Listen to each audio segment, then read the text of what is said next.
Requirements for analog circuit simulation.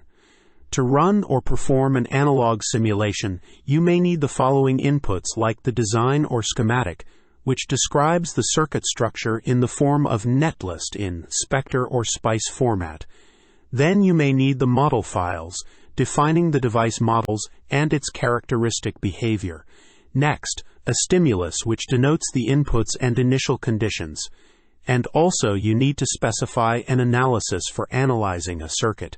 It can be any analysis, like DC analysis, to find the operating point and the bias conditions of a circuit, or it can be a transient analysis to measure the time domain response of a circuit, or an AC analysis to measure the frequency domain response of a circuit, etc. Analog circuit simulation flow.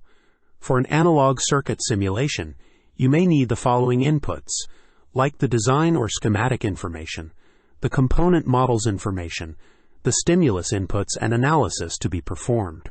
All the above put together in a netlist produces the test bench file for simulation. Then, enable the Spectre simulation on the test bench with other Spectre control options.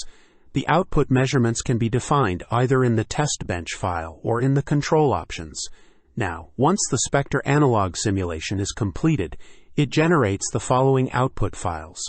The simulation log file with extension .log, the waveform database in .raw format. This database can be viewed and analyzed using the Virtuoso Visualization and Analysis.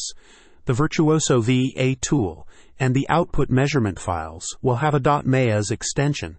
One thing to note here is that you may require a Spectre license to enable Spectre Engine, while to use the ViVA tool you may require a Virtuoso license.